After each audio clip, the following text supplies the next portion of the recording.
I know you hear this like a zillion times a day, but I was like the biggest fan of The Office. Nice. Oh my God. I remember we have taped on Friday since the beginning with Real Time. Thursday, your show was on. And so Thursday was my really hard cram night. I would like work my tail off, tape the show. This is the old DVR days. And it was like what I was like, it was the carrot at the end of my long work night. It's like, I am exhausted. I'm getting into bed. And I know I checked it 10 times. I know I DVR'd The Office. And, you know, there's almost nothing as good as like going to bed like with an actual laugh, a laugh out loud. Yeah. I feel like it's therapeutic. I'm just pulling that out of my ass. But like, if I can, I like to end my TV watching a night with something that'll make me laugh. I think the word you use, therapeutic, is really interesting because I can't tell you how many times a day online and in person I hear from people, thank you for The Office, the laughter that it gave me, that it gave my family. Oh, yeah. Healed us during COVID. Yes. And that's not, you know, when I signed up for The Office, it's like, I want to buy a house, Bill Maher. I want to buy a house. I don't, you know, I wasn't thinking about like giving laughter as a therapeutic remedy and a balm and a salve to a hurting populace. But what an honor it was to be a part of something like that. No, I mean, I've had a lucky life, so I don't need like a laughter because, you know, I worked 12 hours, you know, cutting the heads off chickens on a conveyor line or something. I've been spared that kind of life, but not everyone has. Mm-hmm. So I can see why people who love that show the way I did, it would mean even more because you really, but even for my wonderful, lucky life, I remember just all those Thursday nights getting into bed, just bone tired from working on what I work on, just mentally exhausted. And that was like the fact that it was on Thursday. And of course, back then we were a little more tied to when things were on, you know. It just, and you couldn't like binge it or anything. You had to wait. And all those people, I mean, it was such a large cast, but they were all perfect. I mean, you got to play with such an A team. I mean, obviously you right at the top of it. I mean, you fucked that character in half from the first moment. And it was so specific, you know. It was just like, I had this vague idea of Pennsylvania Dutch and, you know, there's just, and everything you hit on was like, I never thought of it like that specifically, but that makes sense for my vague idea of what these weirdos in this area, not quite like riding the buggy, but adjacent. Right, exactly. You know, Buggy and adjacent. you were always, because obviously you're working in the office. You're not there, but you're still rooted in there. Yeah. That was like, it was so different than any, I mean, was that how it was written, or? You know, here's what's so great. They must have had that idea of a character. Well, everyone sings the praises of Greg Daniels, our showrunner, and I'm going to do it again because the way he worked and the way he synthesized comedy ideas is like no one I worked with before or since. And I brought in, when I first met with him and the writers, I brought in a bunch of family photos, and I have my relatives are farmers on both sides, Midwestern farmers on both sides of my family. Right. They're also really white trashy.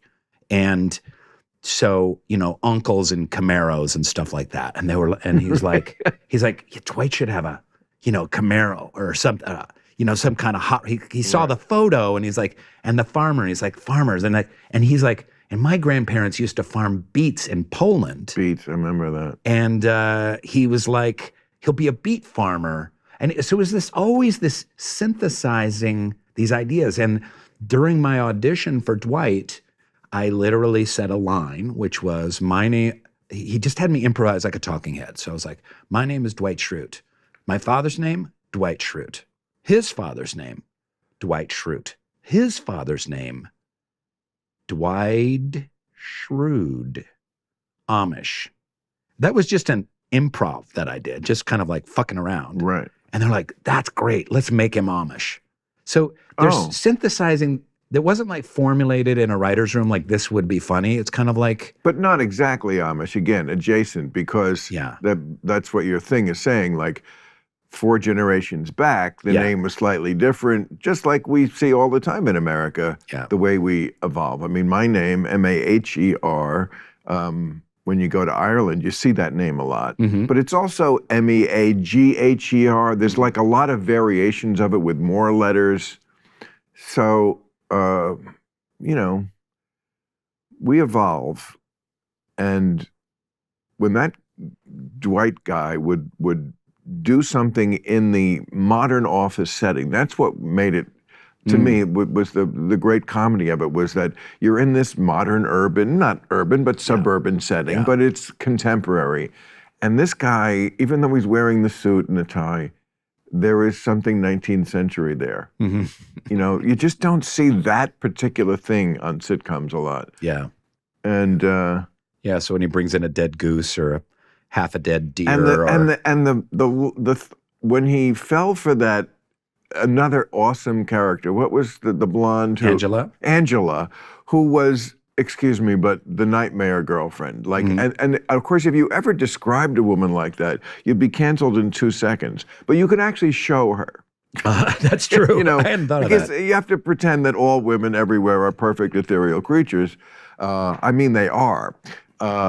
But of course, they're humans like everyone else, and there's some horrible ones. And that, to me, and of course, we've all known especially when we're young and we're dating, like whoever likes us is the standard. When I was certainly in my 20s, was Sure. like, if someone likes me and I find them pretty, that's good enough. And then some of them, I was tortured. There were girls who absolutely tortured me because they knew they could get away with it. Right. And that girl who tortures you, she's just never nice. Mm-hmm. Never nice to you. Yeah. And yet, but hot sex.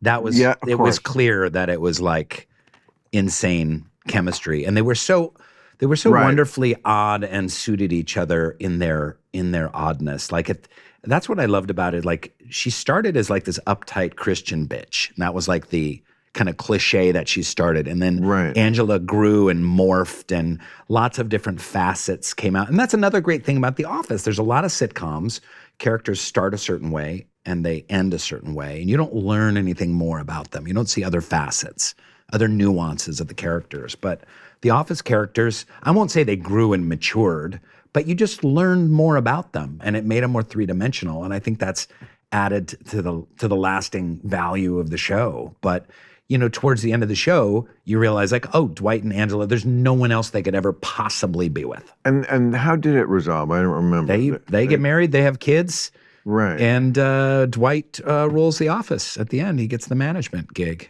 Yeah. Oh, almost like Succession. Yeah. The And opposite of Succession. Why opposite? Because Kendall did you watch the last one? Yeah, it's Tom. Kendall didn't get it.